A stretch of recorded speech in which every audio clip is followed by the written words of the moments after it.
sebelum kita lanjut belajar, Ibu ingin cek konsentrasinya dulu. Coba kawannya biar konsentrasi, diajak tepuk dulu. Tepuk 1, tepuk 2, tepuk 3, semangat, tepuk 4, konsentrasi, tepuk 5, siap belajar. Siap belajar? Yakin siap belajar? Coba kesiapannya. Ibu tes dari sini, dari Dika. Yo, coba dari Dika, Gila, Nando ya. Nanti ke sini. Nah, dilanjutkan yang di sini ya. Sebutkan warnanya. Yuk, yang keras, Dika. Yuk. Sebutkan apa tadi? Warnanya. Jangan tulisannya ya. Bawah ya? Oh, yang bawah apa? Terus bawahnya Ika. Hijau. Terus atas lagi apa Kak? Hijau ya. Biru. Biru. Merah. Pink. Ya. Betul. Jaga konsentrasinya ya. Tujuan pembelajaran kita kali ini, coba Olive dibaca tujuan yang pertama.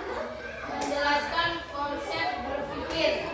Komputasional, berpikir komputasional, menjelaskan konsep berpikir komputasional. Yang kedua, Marcel, mengidentifikasi tahapan berpikir komputasional. Mana yang ketiga, tujuan pembelajaran kita menerapkan langkah-langkah berpikir komputasional pada situasi nyata. ya, jadi ini tujuan pembelajaran kita kali ini. Jadi setelah kita belajar, diharapkan kalian nanti bisa menjelaskan konsep berpikir komputasional. Apa sih itu berpikir komputasional? Ada yang pernah dengar? Belum? Iya, ini materi baru ya. Tahapan berpikir komputasional. Di situ ada dekomposisi, pengenalan pola, abstraksi, dan algoritma. Ada berapa tahapannya? Unsurnya ada berapa? Dekomposisi, pengenalan pola, abstraksi, dan algoritma. Yang terakhir juga nanti dapat menerapkan langkah-langkah berpikir secara komputasional pada situasi nyata atau kehidupan sehari-hari. Tahukah kalian apa itu coding? Apa itu kecerdasan artifisial? Apa itu berpikir komputasional? Siapa yang tahu? Pernah dengar nggak kata-kata coding? Pernah? Nah, ini Anas pernah katanya coding. Nah, coba sekarang dengerin kawan-kawan ya. Katanya Anas ini udah pernah dengar apa itu coding. Apa itu coding? Coba Anas, apa Anas? Seperti memasukkan angka atau huruf pada suatu teks di internet. Oh, internet. Memasukkan angka atau huruf atau kode ya dalam internet ya. Anas taunya dari mana itu? Main HP sambil belajar. Pintar, tepuk tangan untuk Anas. Iya. Pintar ya. Nah, ini baru kita contoh, acungin jempol. Jadi HP-nya dipakai untuk belajar. Bukan untuk main-main aja ya. Coding pertama. Coding berhubungan dengan kode, angka-angka, huruf ya. Dimasukkan di internet, kita meminta apa nyari dengan angka atau huruf itu atau sebuah kode ya. Nah, terima kasih Anas. Yang kedua, kecerdasan artifisial. Ayo, ada yang pernah dengar nggak? Apa itu kecerdasan artifisial? Berpikir komputasional. Ada yang pernah dengar? Belum, Anas? Oh iya, kita lihat bersama-sama ya. Nah, coding. Nah, ini tadi yang disebutkan oleh teman kita Anas. Coding itu menulis instruksi. Ya, betul sekali tadi kata Anas. Instruksinya boleh berupa kode, gambar, atau huruf atau angka-angka. Menulis kode. Betul sekali tadi Anas, bagus ya. Terus yang berikutnya. Nah, coba dibaca Bilkis. Kecerdasan artifisial. Apa itu Bilkis? Kecerdasan buatan atau artifisial Artificial intelligence.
menggunakan alat-alat teknologi.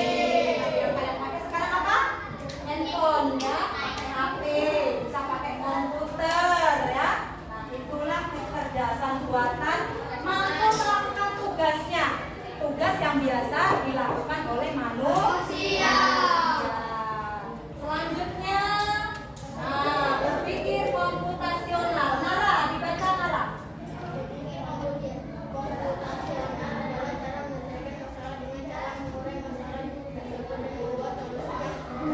Dipahami oleh siapapun. Iva, bawahnya. Yang keras, biar kawannya dengar. Cara berpikir sistematis untuk memecahkan masalah, menganalisis, mendapatkan solusi berupa algoritma. Coba lihat yang warna merah, tulisan merah. Berpikir komputasional. Kalau kita lihat komputasional, komputer, ya kan? Berarti kita berpikir seperti komputer. Kalau berpikir seperti komputer itu bagaimana? Berpikir seperti komputer itu yang seperti apa? Contohnya coba. Yo, siapa? Ayin? Anta? Menurut kalian komputer itu pintar nggak? Cerdas nggak? Cerdas ya? Berarti kita harus berpikir cerdas dong. Harus berpikir seperti komputer ya? Harus pintar ya? Iya. Kalau dikasih tugas langsung dikerjakan. Coba kalau komputer itu disuruh apa, dikasih kode, dia langsung menjalankan tugasnya dengan cepat. Keren nggak tuh komputer? Pintar nggak komputer? Pintar mana sama manusia? Pinteran? Komputer. Pinteran? Manusia. Kenapa kok pintar manusia? Iya, bagus, tepuk tangan tuh Ale. Karena komputer itu juga buatan manusia ya. Jadi yang pintar manusia yang memasukkan kode-kode, yang memasukkan semua isi di dalam komputer ini adalah manusia. Kalau kalian searching di Google, di Meta AI, di ChatGPT, ya kan keren tuh pakai HP. Nah, terus nomor tuh yang pinter HP-nya apa manusianya? Itu semua sudah dimasukkan data-datanya oleh manusia yang ada di dunia ini, pengguna-penggunanya ya, yang membantu kalian memudahkan memecahkan masalah, mencari solusi ya. Nah, jadi semuanya kita saling bekerjasama ya, antara komputer, antara teknologi, HP, laptop, dan manusia. Ya. Selanjutnya, di sini ada 4 yang perlu kalian ingat. Ini adalah dasarnya atau unsurnya dalam berpikir komputasional. Seperti apa sih berpikir komputasional itu? Yang pertama, masa algoritma. Yang pertama, dekomposisi. Pasti pengenalan. Abstraksi. Nah, sudah pernah mendengar belum ini kata-kata 4 ini? Belum pernah? Ya, kita bahas ya. Apa sih itu algoritma? Apa sih itu dekomposisi? Kita bahas satu persatu. Nah, coba siapa yang mau membaca? Nah, ya Anta yang keras nah. Algoritma adalah kumpulan serta atau rumus yang digunakan untuk menyelesaikan masalah atau menyelesaikan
Nah, tugas besar kita pecahkan menjadi tugas yang lebih kecil, terus dipecah lagi menjadi tugas yang lebih kecil lagi. Contohnya apa?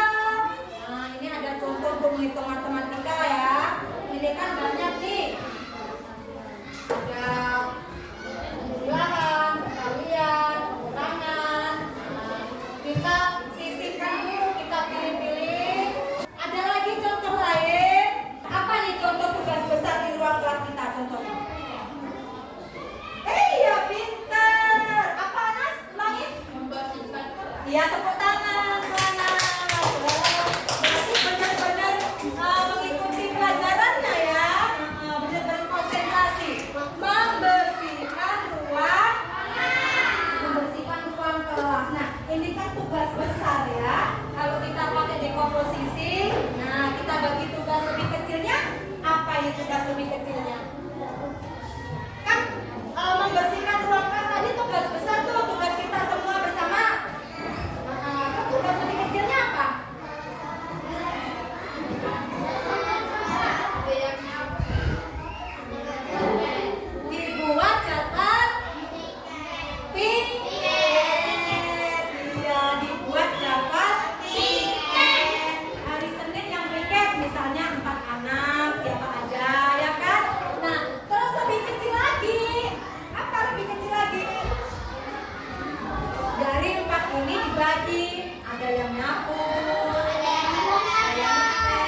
manfaatnya.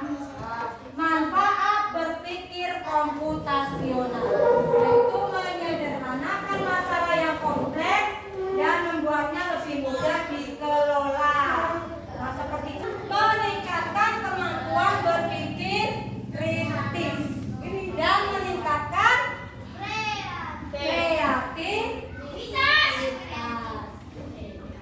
Yang kedua, membantu dalam membuat solusi yang efektif, efisien dan dapat diterapkan secara luas, yaitu memudahkan pengambilan keputusan, meningkatkan produktivitas dan kerjasama, serta meningkatkan rasa percaya diri. Ya. Nah, jadi ini pembelajaran kita.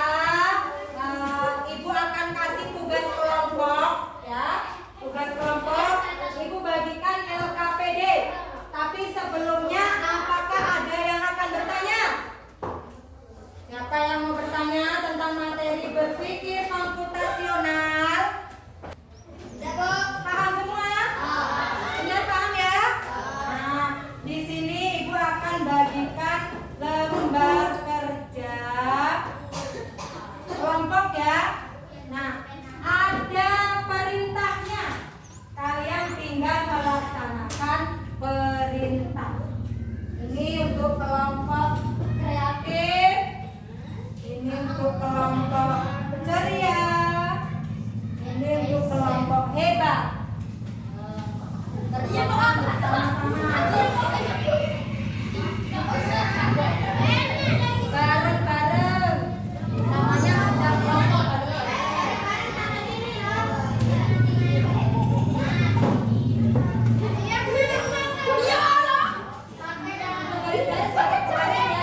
Tulis nama pelaksana. Kelompok kreatif, tulis kelompok ceria. Oh, sampai naik nih. Ayo, kelompok apa ini? Kelompok hebat. Tulis. Ayo, yang bagus. Yang depan, bisa.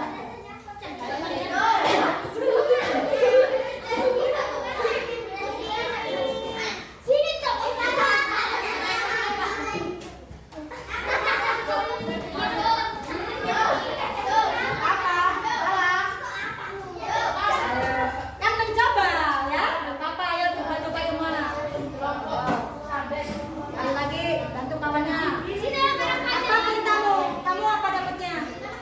Labirin ya. Ya, dapat labirin menemukan jalan. Ini dapat apa? Kode 2. Nah, kode 2. Ini menarik garis. Paham nggak? Contohnya ya. Tidak ada contohnya, paham?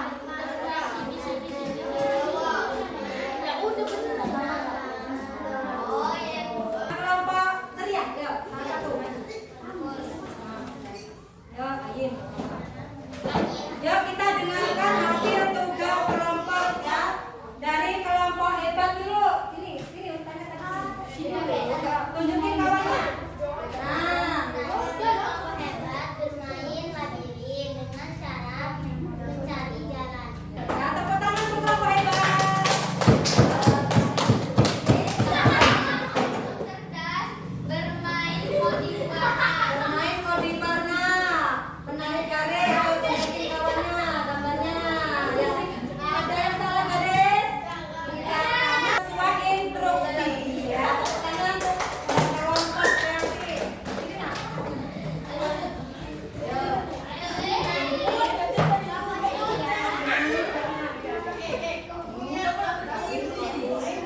kodi nama pulau Indonesia. Ya, tunjukkan ya. Dengan kode dua ya. Ya, tepuk tangan untuk kelompok kerja. Ya, silakan duduk. Nah, terima kasih ya. Kerja kelompok kalian semuanya bagus. Sudah melaksanakan tugas sesuai instruksi.